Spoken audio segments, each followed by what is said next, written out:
反制裁法第一次出手，威力几何？7个对华急先锋被下一道禁令，让美瞧见中国厉害。今后再挑衅，中国随时可出反杀大招。自从中国展露崛起势头以后，美国人对中国做的最多的一件事就是制裁，无理由的制裁。梳理一下近些年美国的制裁举措，涵盖了从经济、政治、科技到军事等各个领域。例如，美国为打压中国企业的发展，宣布将中国的龙头企业列入实体制裁清单；又如，美国为了打击中国，朝着中国下了一道又一道芯片禁令。但是，美国毫无理由随意制裁中国的日子，随着反制裁法的颁布一去不复返。在美国粗暴干涉中国内政，宣布制裁7名中国高官以后，中国反制裁法随后就首次出手亮剑，采取了对等制裁举措。根据外交部网站消息称，日前针对美方制裁中国官员的错误行径，中方决定根据反外国制裁法采取对等制裁举措，也即中方将对7个美方人员和实体实施制裁。俗话说得好，要么不出手，一出手必是王炸。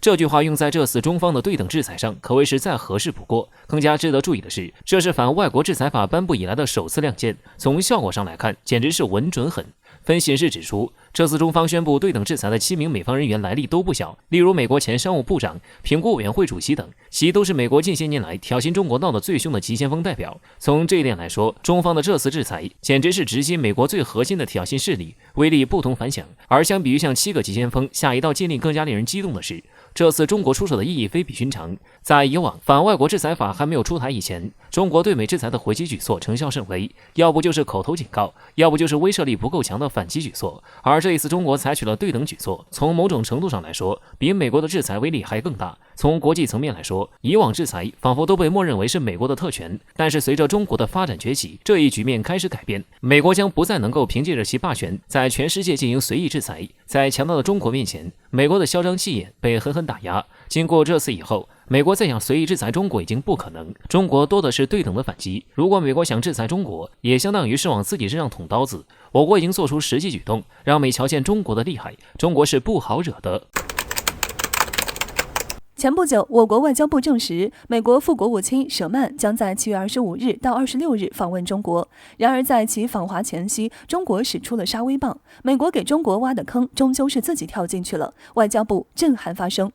在23日，我国外交部发言人表示，由于美国国务院、财政部、商务部、国土安全部发布所谓香港商业警告，并将7名中联办官员列入特别制定国民清单，实施金融制裁。美方炮制所谓的香港商业警告，严重干涉中国内政，中方决定对等制裁，对7个美方人员和实体实施制裁。分析称，这次反击时机选得非常好，美国选择在舍曼访华前制裁中国，在谈判前制裁冲突，施压对方，好让自己在谈判中处于强势地位。而中国以其人之道还治其人之身，在舍曼访华前夕也杀杀美国威风，这是一种反对霸权的态度。这也为天津会谈定下了基调，谈敞开大门，打我们奉陪到底。从美国一系列行动来看，他们似乎并不打算好好谈。美国务院发言人普莱斯还叫嚣，美国将从实力地位出发与中国对话。至于要谈啥，美国的目的可不简单。按照美方的说法，舍曼此行将谈论美国对中方行为严重关切的领域，以及双方利益一致的地方。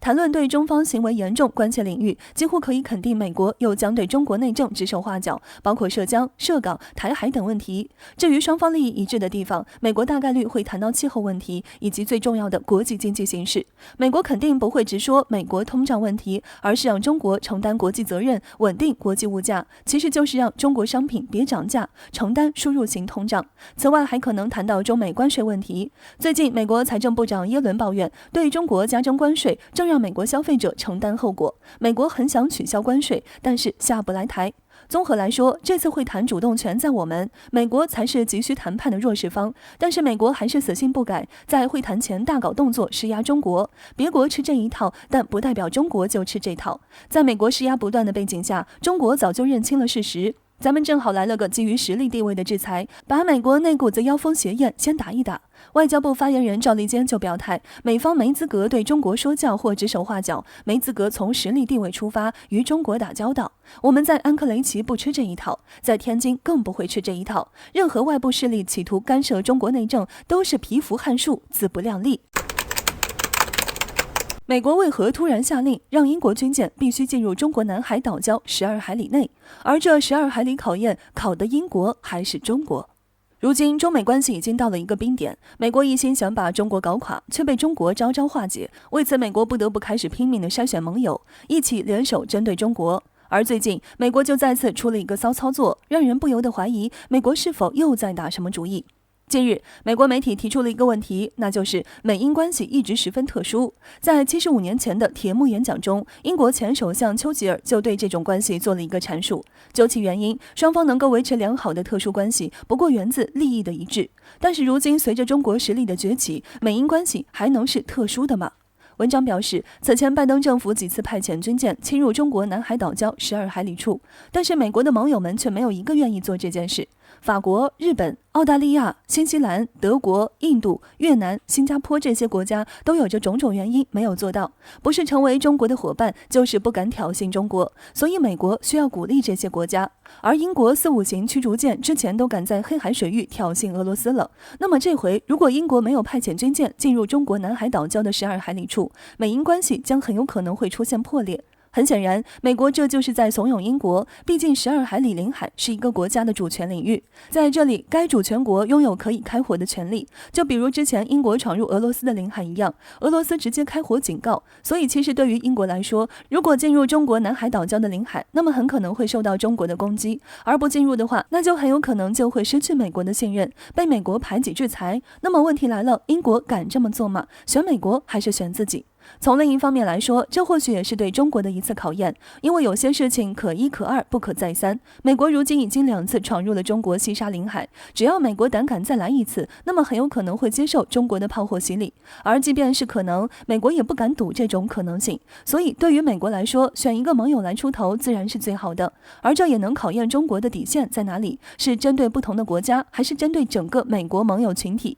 对此，中国开火其实才是最好的选择，而且从这次英国还没进入南海就放话要穿航南海争议地区就能看出来，这即使不是美国命令，也必然是自己早有打算的。既然如此，那么中国凭什么不打？不仅要打，还要狠狠地打，最好一举直接让美国和英国都吓破胆子，再也不敢随意用中国试探。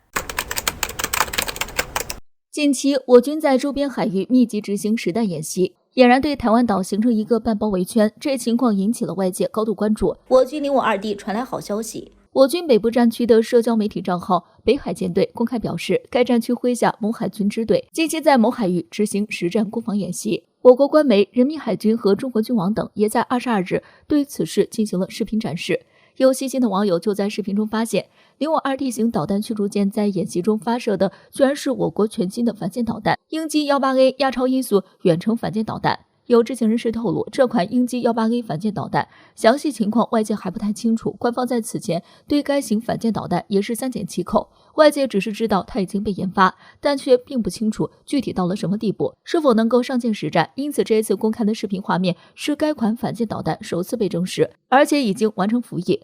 据网上流传的消息来看，鹰击 18A 亚超音速远程反舰导弹，它的最大射程可以达到600公里以上。鹰击 18A 又有极强的破防能力和隐蔽性，核心能力在于自适应的超低空掠海飞行能力，最低海面距离仅5米左右。为何要设计这个距离呢？因为美军现役的所有导弹拦截系统中，最低拦截能力就在这个数值上面。换句话说，哪怕美军雷达发现了这枚来袭的反舰导弹，也不一定就有把握能拦截住。此外，鹰击 18A 有消息称，还在设计上参考了俄罗斯 3M141 导弹的一些思路。鹰击 18A 是我国目前已知的第一款能够支持水下再点火发射的反舰导弹。水下再点火能够有效降低发射时的热源，大幅增加自己的突然性和破防能力，防止被敌方雷达提前预警和追踪。值得注意的是，有网友发现这次我军公开的视频似乎领我2地的导弹发射频率上有些太快了，难不成是制作视频时进行了加速了？这个问题很快引起了外界的关注。对此，有观察人士指出，高频发射的问题正是我军垂发系统技术的进步。在今年2月份，